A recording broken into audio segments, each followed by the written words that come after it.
Prosim opratowe? Ano, opratowe. Prosim, kani idi mi autobus. Aalis pa lang kami ngayon. May pupuntahan kaming next village. Kaya pinapalinis ko sila sa kanilang kalat. Hindi kami umalis na ganito yung bahay namin. Kaya kailangan malinis para pag uwi namin dito mamaya, malinis din. O, Chuy ito.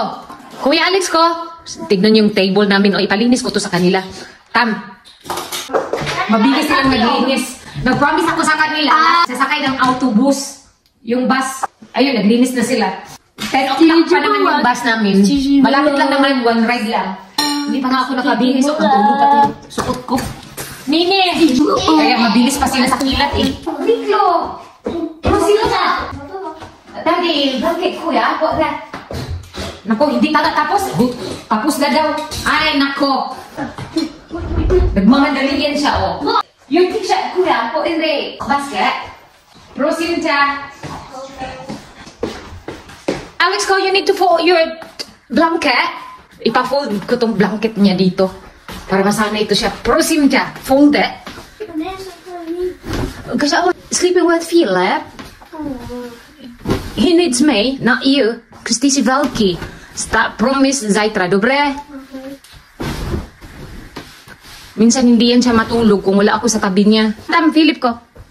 I'd like to do it. Na-prosim siya, tam, nini autobus. Tinamad na naman to eh.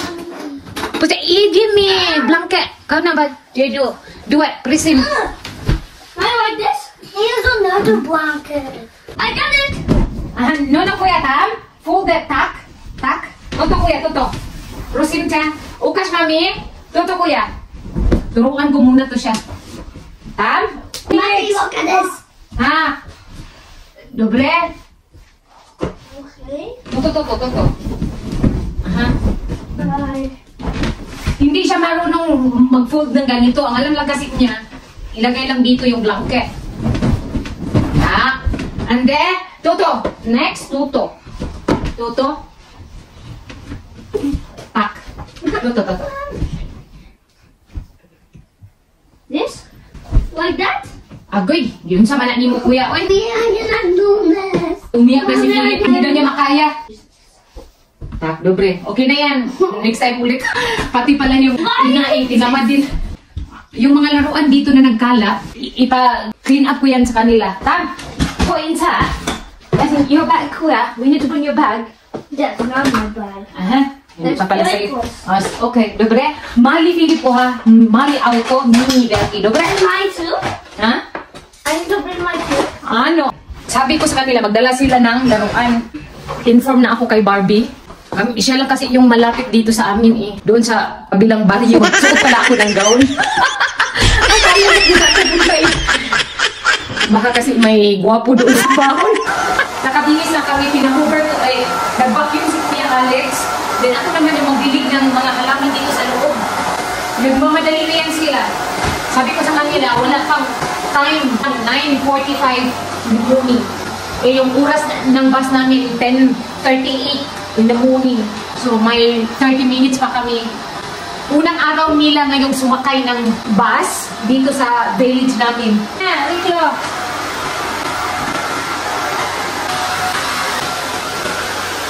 Sige.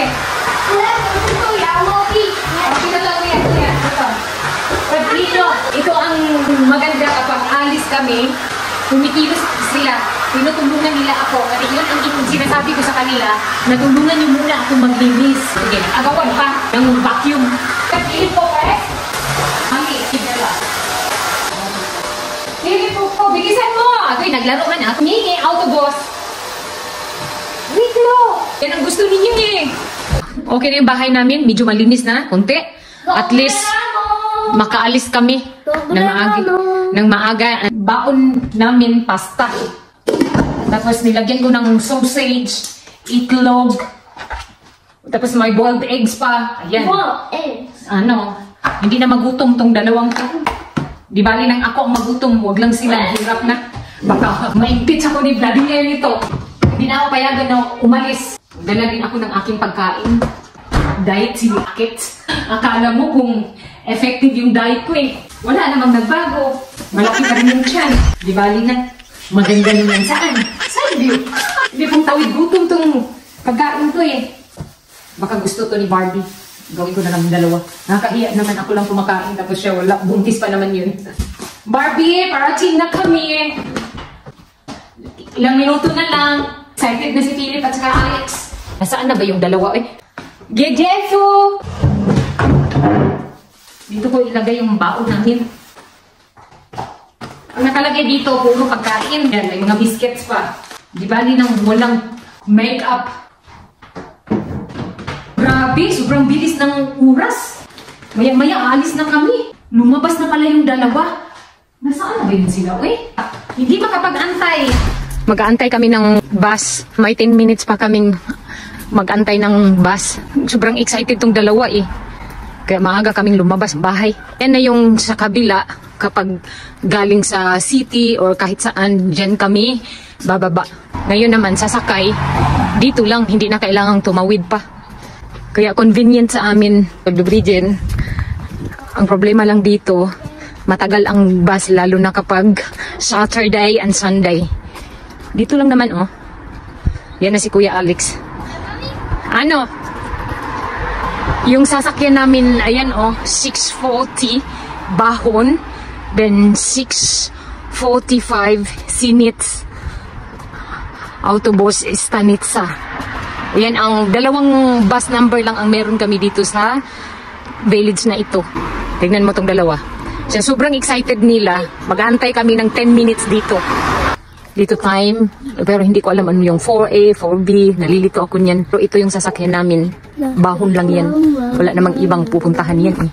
Ang pinakalas pala, skola. Ito pala nakalagay o 10:38. Nagmamadali kami kanina. Then dito, nag-aantay kami ng ilang minuto. Ito talagang mga batang to, hindi makapag-antay. Kaya yun, magtiis kami dito, 10 minutes. Nandito na po yung bus namin. Nandito na po kami sa loob ng bus. Ayan din, may nakalagay pa pala dyan, oh, hindi kami mawawala. Yung sabi pa naman ng driver, hindi daw niya alam kung saan yung school. Okay lang, meron naman yung nakalagay, yung alam ko kung saan kami bababa. Ito bus. Ano? Ito yung matagal na nilang hinihintay. Hindi naman ito kalayuan sa amin. Pwede nga mag-bike eh. Kaya lang, natatakot ako dahil si Kuya Alex minsan hindi magpapigil ba. Marami pa namang sasakyan dito. Matagal na silang nagtatanong sa akin kung kailan kami sasakay ng bus. So ito yung pagkakataon namin. Ay, pagkakataon pala nila. Hindi ako. Nandito na pala kami sa Bahon. Ano pala to? Jelenetsa. Hindi pa pala to skola. Papuntahin ko na lang yung friend ko dito. Ito na pala yung Bahon Village. Tignan nyo ang mga bahay dito. Oh. Medyo maganda na rin. At malalaki. Nandun pa pala yung train. Oh. We just go in that one. Yun palang sinabi ni Barbie na bus stop daw tapos pa train station. Yun pala. That's the new one. New train. Maglalakad lang kami dito. Nandito daw yung brother-in-law ko nakatira eh. Doon sa kabila ata. Medyo malaki ang Bahon. I-compared mo sa Igram. I have the shop. The shop day. Yednuta. Nandun si Barbie. Familiar na sa akin ang areang ito. Gustong-gusto ko yung mga bahay dito. Oh. Ang Slovakia, peaceful. Sobrang boring nga lang. Walang makausap na kapitbahay. Yung mga tao dito, mapili mo lang. Yung iba, friendly. Mostly, nakasimangot. Parang may rigla everyday. Charis lang. Ang ganda din ng mga bahay dito ba? Malalaki. Diyan na pala si Barbie, oh. Yung naka-sombrero. Hindi yung naka-orange sa lalaki yan. Naglalakad din siya. Dito daw siya. Lakad-lakad. Exercise na rin sa kanya. Ito gusto ninyo eh. Tita. Ako po, besh. Dubrigen. Kuku, to. Ako po, besh. Tita. Bless ka, tita. Riklo, bless. Kuya, bless. Tak. God bless you. Mag-hi ka naman. Hello. Kanina pa pala yun siya. Nakikita sa vlog ko lang niya. Hindi din niya alam eh. Familiar ko, dito lang. Ito na area. Yung doon, hindi ko talaga alam. Sabi kong ganun, saan to? Ang Diyos ko, nandito lang pala. Tapos nakita ko, Yednuta. Yan, may Karatulad dyan, sabi ko, yan lang pala straight. Ano na nakalagay pala dito? Doon, nagtaka na ako, doon ba? Sabi ko gano'n, dumaan yung train. Sabi ko, okay, train station nga pala. Hindi pala, dumiretso ng eskwela. Kaya pala baka hindi dumalit. Siya final stop. Sabi ko, okay. Okay lang, malapit lang din naman. Nandito pa pala banda yung brother-in-law ko, nakalimutan ko. Dito na kami sa playground, tignan nyo namang dalawa, nauna pa sa first. Ngayon lang kami nakalabas sa hawla, sa kulungan namin. Tuwang-tuwa sila, Dito, no? Ang sarap dito magtambay, ilalim ng puno. Davay puso. Churubis. Basa daw. To. Buti na lang, no? Ang daming upuan dito. Ito ang mas maganda sa bahon. Kasi maraming choices sa mga bata, May sense pa sila dito. Mas maganda dun sa park namin sa dati sa Abad. Try niyo bumili sa amin. Papuntahin naman niya ako doon sa city. Wag yun, be. Sa city yun. Tamad ako magbiyahe sa city. Masyadong malayo. Ang pinakaayaw ko magbiyahe, yung panay-ihi ko ba? Para din akong buntis. Ay, nako. Salamat. Hindi ganyan ako. Sa tuwing may biyahe. Nan mo, may dala akong raincoat. Just in case. Yan, hindi kami prepared. Bag ko sobrang bigat. Ang dami rin pagkain. Lang ata maleta. Para lahat nandun na talaga. Nag-enjoy sila dito. Alex ko, no? Hindi safe. Ay, sa labas. Okay lang, may daan. Safe naman dito. Walang naman. Ay, nako, si Alex. Ayun na. Kasi ano yan dyan, Barbie, post office yan. Office. Napunta kami dyan ilang beses din. Pinapakain ko na pala sila. Dahil 12 o'clock na in the afternoon dito sa Slovakia. Ayaw ko silang magutom. Hilig talaga to si Kuya Alex sa laro. Totoong buhay namin dito sa Slovakia, malungkot. And sobrang boring ang paligid. Itong Slovakia, probinsya ito ng Europa. Pag sinabi mong Germany, mga Denmark, Netherlands, yun ang mga bansang luxury para social. Malas lang namin dahil dito kami nakatira. But anyway, kung sa Pilipinas ito, medyo maganda ang Slovakia kung i-compared mo. Kung sa Europa naman, probinsya lang ito. Ngayon, tatanungin ko si Barbie kung anong masasabi niya about sa Slovakia. Dahil bago pa lang siya dito nakatira. Unlike sa akin na mahigit 4 years na ako dito nakatira, then hindi ko na-appreciate ang Slovakia. Ang na-appreciate ko lang dito is yung education, yung safety para sa mga bata. Meron din namang races. May places lang katulad ng city, natutural lang din naman yun sa lahat ng country. Yung sinasabi na may good and bad, hindi naman mawawala yan. Imposible naman na sa isang country, puro na lang good. Magkaiba-iba lang ang ugali. Dito sa Slovakia, may konti pa yung ibang lahi. Ang masabi ko lang, walang magandang lugar na pwedeng pasyalan. Mostly dito yung castle, forest, park. Yun lang ang medyo marami dito. Ay, tourist spot. Parang iwan ko kung meron ba talaga. Para lang sa akin na nanggaling ako sa Dubai, nanibago lang ako ba. Alam nyo naman ang Dubai na bigatin yung mga style ng buildings. Pagdating dito, puro luma yung makikita ko. Kaya hindi ko ma-appreciate as long as kasama kong mga anak ko. Si Vladimir, okay na yun sa akin. Yun yung sinasabi na I have no choice. Tanggapin ang katotohanan na ganito talaga ang buhay namin sa Slovakia. Hindi ito mayaman at hindi rin mahirap. Out of 10, nasa 5 lang. Kalahati pala, no? Sa mga taong gusto ng peaceful, maganda ito para sa inyo. Pero yung katulad ko na nakaranas ako ba na medyo magandang lugar, nanggaling din ako sa jungle. Ay, bukid pa pala. Then dito, karamihan, forest. Then yung castle nila, minsan hindi ko ma-explain. Mostly, na-abandon na nga eh. Tanungin ko si Barbie kung ano masasabi niya. No, tatanungin na natin si Barbie. Anong masasabi mo about Slovakia? Ilang buwan ka na? Hindi, 1 year and ano na ako. Ewan ko, 3 months ata, 1 year and something. Anong masasabi mo about Slovakia? Yung totoo, ha? Ako, sa totoo lang, mapayapa dito. Mapayapa. Sobrang tahimik. Hindi mo makita yung mga tao, kahit kapitbahay mo, minsan di mo alam, may kapitbahay ba ako? Minsan parang wala eh. Ganun talaga yun. At saka ano lang dito, yung tipong, ano ba masasabi ko, parang probinsya talaga. Hindi masyadong marangya na ano, na buhay, yung mga gano'n. Simple lang. Simpleng-simple, which is, ano, na-appreciate ko naman. Maganda para sa akin. Di ba sa city ka, anong kaibahan ng village at saka city? Kapag sa city ka, masigla talaga yung feeling doon. At saka, very easy lang magpunta sa mga magagandang mall, mga gano'n. Pero kapag nandito ko, parang, boring. no? Ah. Boring. Kaya Oo, naman na totoo naman yun. ako mapunta dito sa store na to. Kasi wala ka namang boring. Wala, as in boring talaga. Walang katao-tao. I mean, kung masaya ka sa ganitong type ng peaceful, ayaw mo lang masyadong pamumuhay. city. Mag-enjoy ka dito kasi walang tao, walang makikialam sa'yo.